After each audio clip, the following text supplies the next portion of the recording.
ఎందుకే ఎందుకింత అగాయిత్యం చేసావు? చెప్పమ్మా.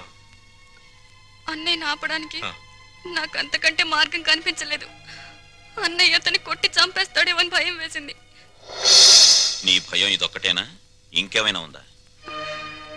మేమిద్దరం ప్రేమించుకుంటున్నాం. ప్రేమించుకుంటే ఈ జై కామరాజు వడయారు కొడుకును కొడతారా? ఒక్కొక్కని నా రోడ్డు రోడ్ల కింద పెట్టి అప్పడనిన్నట్లు నడిపేస్తాను. నేను మంచికి కన్నడ కంటి ఇవ్వను, చెడుకు చందన స్మగ్లర్ వీరప్పన్ని. కొట్టింది కాక అడగడానికి వచ్చారా? జరిగిన దానికి క్షమించమని అడగడానికే వచ్చాం. క్షమించను. ప్రధానమంత్రి ఫోన్ చేసి చెప్పినా క్షమించను. ప్రధానమంత్రి ఏమో. అలాగా. హలో, నువ్వా? మా ప్రసాద్ను కొట్టిన విషయం నీ దాకా వచ్చిందా? నా కొడుకును కొట్టిన వాళ్ళను తారులో కలిపి రోడ్డు వేసేంత వరకు నిద్రపోదని నా రోడ్ల మీద ప్రమాణం చేశాను రా. నా బావమరిది అమెరికా నుంచి. అప్పుడే నా పరువు ఇండియా దాటి అమెరికా దాకా వెళ్ళింది. అసలు నా ఇంటికి రావడానికి సిగ్గులేదు మీకు? చూస్తే దిట్టంగా నలుగురున్నారు. మీరు ఎవరు నా కొడుకును కొట్టింది చెప్పండి. నేనే కొట్టాను. నా కొడుకుని 10 మందిలో కొడతావా? పరువు లేని కుటుంబంలోని మనిషి కాబట్టి పశువులా ప్రవర్తించావు. మగవాడన్నాక చెయ్యి వేస్తాడు. వేస్తే నీ చెల్లెలు ఎందుకు ఊరుకుంది? ప్రేమించింది కాబట్టి ఊరుకుంది. చిచ్చే, వంశాన్ని బట్టి ఆలోచనలు, ఆలోచనలు బట్టి బుద్ధులు. ఆడపిల్లను పెంచుకోవడం చేతగాక ఊరు మీద వదిలిపెట్టిన మీ కుటుంబం బతుకు ఎలాంటిదో. కప్పు కొడుతుంది. బయటికి వెళ్ళండి నాయన, ఇల్లంతా కడిగించుకోవాలి. వెళ్ళండి. మా అమ్మ మళ్ళీ చచ్చిపోయింది. మా అమ్మ ఫోటో బద్దలు కొడతావా నిన్ను? ఎందుకంత కోపం వచ్చింది? మా అమ్మ ఫోటో పగల కొడితే నాకు కోపం, పక్కింటోడు కోపం వస్తుందా? ఆ ఫోటోకి ప్రాణం లేదుగా. అయినా అదంటే నాకు ప్రాణం. ఎప్పుడో చచ్చిపోయిన మీ అమ్మ ఫోటో పగల కొడితేనే మీకింత ఉలుకొచ్చిందే. ప్రాణానికి ప్రాణమైన నా చెల్లెల మీద చేయి పడితే నా రక్తం ఉడికిపోదా? అదే ఆడదాన్ని గౌరవించడం చేతకాని మనిషివి అమ్మ ఫోటో మాత్రం పెట్టావు. ఇందాకేమన్నారు? మగాడన్నాక ఆడపిల్ల మీద చెయ్యేడా అని అన్నారు కదా. నేను ఇప్పుడు మీ పెళ్ళ మీద చెయ్యేస్తాను. మగాడే కదా, పోలే మీరు ఊరుకుంటారా? రంగా, అమ్మా క్షమించమ్మా. అంతేనమ్మా, అంతే. దోపిడీలు చేసేవాళ్ళు, మద్దతులు చేసేవాళ్ళు, మానభంగాలు చేసేవాళ్ళు దర్జాగా తలెత్తుకు బతుకుతున్నారు. కానీ ఆడపిల్లల్ని కన్నవాళ్ళు మాత్రం తలెత్తుకు బతకలేకపోతున్నారు. అదండి ప్రపంచం. వస్తాం సార్, వస్తాం. ఇందాక మీ ఇల్లు కడుక్కోవాలన్నారుగా, మర్చిపోకుండా ఫినాయిల్ తో కడుక్కోండి. వదన్నా. అమ్మా, నీకో శుభవార్తే. నీ మనవడికి రఘురామయ్య గారి అమ్మాయితో పెళ్లి కుదిరింది. అవును, ఈ రఘురామయ్య గారే. ఓకేను.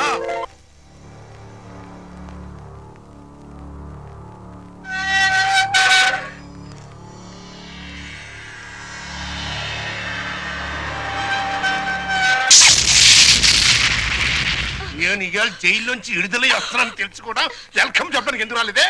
నాకు ఇక్కడ బోర్డు హోంవర్క్ ఉంది. నువ్వు హోంవర్క్ చేయటం ఏంటి? ఎగతాళిగా మాట్లాడుకో. ఆ రఘురామయ్య గారింటికి మన కూతుని కోడలుగా పంపడానికి ఇక్కడ నేను ఎన్ని తంటాలు పడుతున్నానో నీకేం తెలుసు? నా గర్భశత్రు ఇంటికి నా కూతుని కోడలుగా పంపిస్తావా? మన జీవితానికి విలన్ అనుకున్న వాడింటికి నాగుపావుని వదిలావనుకో, ఊహించుకో.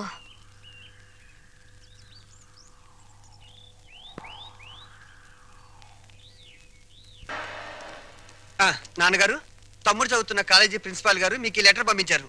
ప్రిన్సిపాల్ చదువు.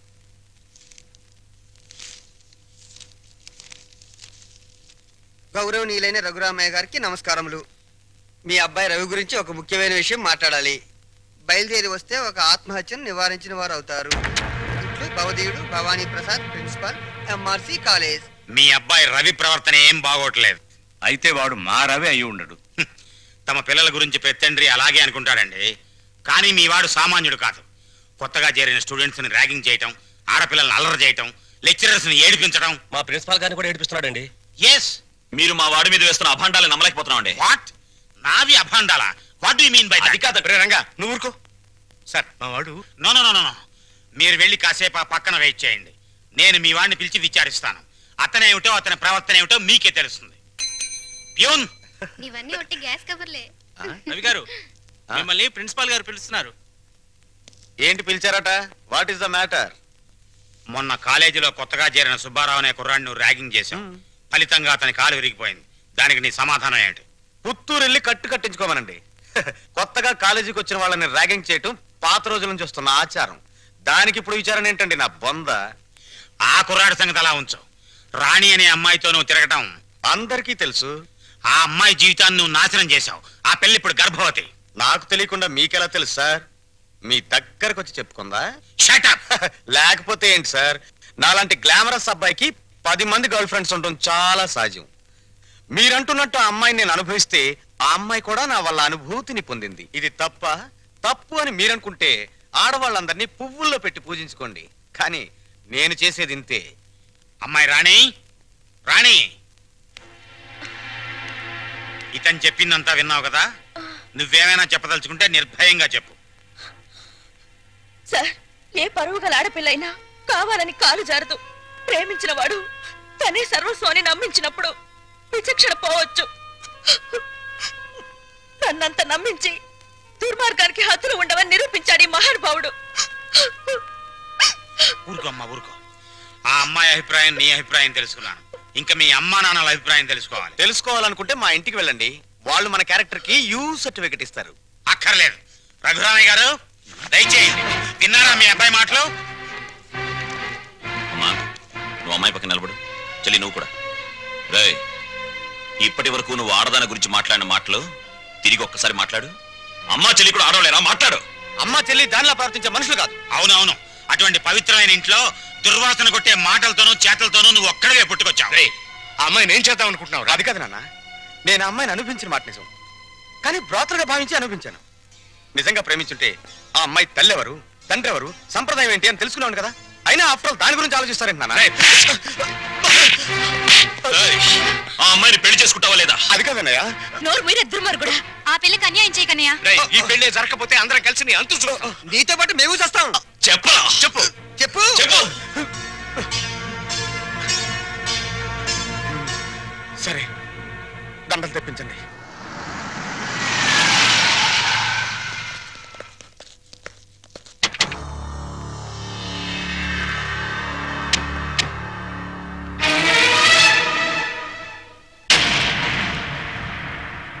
బావా బావా, బాగున్నావా? ఇంకా బాగోలే. ఆ పిల్లరా నీ కొత్త కోళ్ళు?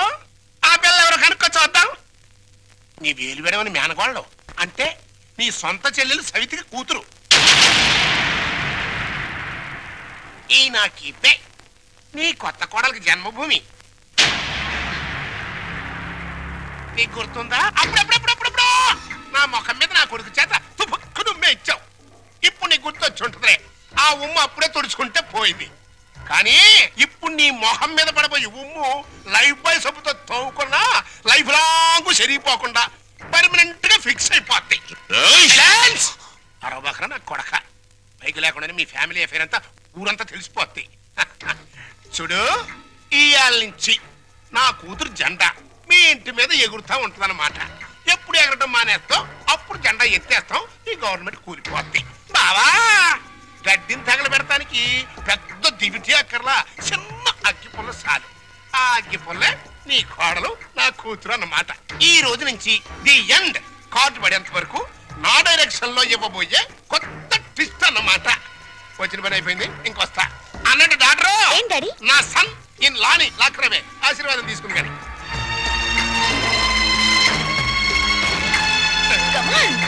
రారా నా సన్ ఇల్లా.